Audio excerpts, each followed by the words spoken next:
आता आम्ही जे काम करतो त्याच्यामध्ये आम्ही असं सांगतो की इनलेट आउटलेट कॉम्पाउंड्स बनवायचे विदाउट प्लास्टिक असतात. तर त्याच लोकांना कन्व्हिन्स करायचं असेल की तुम्ही हे घ्या, तर आम्ही काय सांगाल?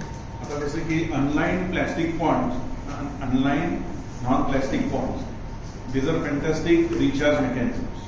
बरोबर, तुम्ही आत पाणी आणताय, ते थोडा वेळ स्टोर होते आणि निघून जाते, ते वरनं सरफेस वॉटरहून जाते, नाही तर ग्राउंड वॉटर होतं. आता अनेक शेतकऱ्यांच्या प्रॉब्लेम काय आहे की आपल्याकडे 3 महिने पाऊस आणि 9 महिने त्या पाण्याचा वापर. बरोबर, त्यामुळे 3 महिन्यातला जो पाऊस आहे तो आपल्याला स्टोअर करायला पाहिजे. आणि आता क्लायमेट चेंजमुळे तर अजूनच जास्त कमी दिवस पाऊस पडतो, राईट. त्यामुळे सरफेस वॉटरला देर आर लिमिटेशन्स. जसं तुम्ही म्हटलं तसं की ऑनलाईन जर करायचं असेल तर पाणी किती वेळ त्याच्यात राहणार हा एक मुद्दा आहे. आणि जेव्हा ऍक्च्युली खरीपच्या एंडला पाणी पाहिजे असतं किंवा रब्बीच्या मध्ये त्याला प्रोटेक्टिव्ह इरिगेशन द्यायचं असतं, तर तेव्हा पाणी मिळत नाही, कारण तेव्हा पाणी पर्क्युलेट होऊन गेलेलं असतं. तर प्रत्येक शेतामध्ये आता हे जर तुम्ही जर पॉन्ड करत असाल तर त्याची प्रत्येकाची बोरवेल ही असतेच जनरली. तर त्या बोरवेलला जर आपण बोर चार्जरने रिचार्ज केलं तर ते जे काही पाणी साठतंय वर्षा भागामध्ये, पावसाचं पाणी पावसाळ्यानंतर पण वर्षा भागात ते असतं, तर ते पाणी जर आपण बोरवेलमध्ये जर ढकलू शकलो तर आपण कोट्यावधी लिटर खालनं पाणी काढलेलं आहे. बरोबर, तर ती पोरॉसिटी तिथं आहे. ती पोरॉसिटी आता फक्त त्याच्यात पाणी नाही, आपण हे ज्या पाणी वरनं आर्टिफिशियली इंजेक्ट करतो तेव्हा ते पाणी तिथं स्टोअर होतं, ऑटोमॅटिकली ऍब्सॉर्ब, म्हणजे खालचा स्पंज ड्राय झाला असं समजून तो रेडीली ऍब्सॉर्ब करून घेतो पाणी, तुम्हाला पाणी देत राहतो. पावसाळ्यानंतर किंवा उन्हाळ्यामध्ये उन्हाळ्यापर्यंत पाणी देऊ शकतो.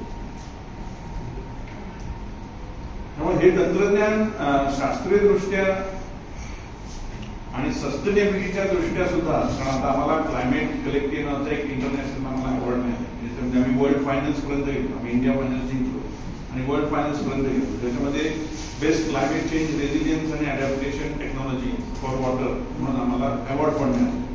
त्यामुळे हे तंत्रज्ञान नॅशनल इंटरनॅशनल लेवलच्या लोकांनी त्याच्यावर तुम्ही हे जे प्रश्न विचारताय हे आतापर्यंत मला 1000 लोकांनी 1000 वेळा विचारले. त्यामुळे आणि ह्याला सगळं शास्त्रीय बॅकिंग, शास्त्रीय नंबर, आधार, डेटा, एव्हिडन्स, इव्हॅल्युएशन हे सगळं ऑलरेडी आमचं करून झालं. त्यामुळे बी अश्युअर की ह्याच्यातनं निसर्गाला तर 100% शून्य निगेटिव्ह इम्पॅक्ट होतो आणि झाला त्यांनी फक्त फायदा होतो. कारण जसं म्हणलं की आपण 3 महिने पाऊस पडतो तो आपल्याला साठवून ठेवायला पाहिजे. पण साठवायचा म्हटला की आपल्याकडं प्रत्येक शेतात जर शेततळ करायचं म्हटलं तर जॉग्राफिकली पण पॉसिबल पाहिजे आणि तिथे तेवढी क्षमता पण पाहिजे, जागा पण पाहिजे, राईट.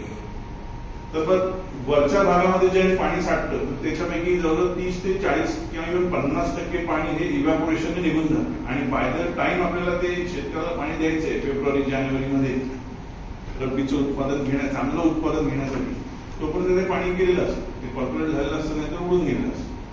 पण मग आयडिया अशी की आपण जो भस्मासूर क्रिएट केलेला आहे बोरवेल्समुळे भूजलाची पातळी खाली खाली खाली घालवलेली आहे आपण, मग त्या प्रॉब्लेमचा वापर करून त्या खालच्या स्टोरेज स्पेसचा प्रॉब्लेम करून आपण ते पाणी खाली का नको स्टोर.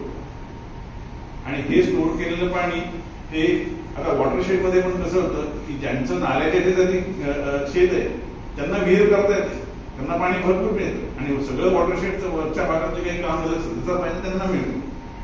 पण what about the marginal farmers who are not near a नाला, जे नाल्याच्या जवळ नाही ते मार्जिनल असतं जनरली, राईट. मग त्या शेतकऱ्यांना तिथं विहीर करता येत नाही, थोडंसं वरच्या भागात असेल, खडकाळ भागात असेल, तिथं विहीर त्यांना करता येत नाही, परवडत पण नाही, त्यातनं पाणी पण मिळत नाही तेव्हा.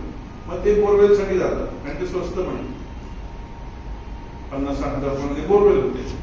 विहीर करायचे म्हणजे 2.5, 3, 4 लाख रुपये लागतात. आता हे मी सगळे आकडे का फेकतोय कारण मी स्वतः शेतकरी आणि हे सगळे उपद्व्याप सगळे करून बसले आणि असं लक्षात आलं की आपल्याला आपली बोरवेल फक्त दरवर्षी भरून घेणं गरजेचं आहे. पण ते भरून घेण्यासाठी प्रत्येक ठिकाणी एखादा नाला ओढा जवळपास नसतो, मग त्या बोरवेल्सनी करायचं. आणि असं जवळजवळ ओव्हरऑल 100% बोरवेल पैकी 95-97% बोरवेल्स ह्या अशा असतात की ज्याला जवळपास एखादा नाला ओढा किंवा काही रूफ टॉप असं काही नाही रिचार्ज करण्याचं.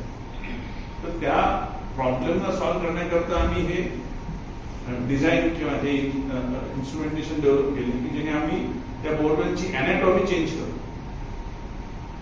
त्या अॅनाटॉमी मधनं जसं विहीर, आता आपण म्हणतो विहीर सस्टेनेबल, तर हायड्रोजिओलॉजिकली मी आर्ग्यू करू शकतो की it's not sustainable. Any artificial development of source is not sustainable असं मी आर्ग्यू करू शकतो. पण आय डोंट, कारण आपल्याला प्रॉब्लेम सॉल्व्ह करायचा आहे, राईट.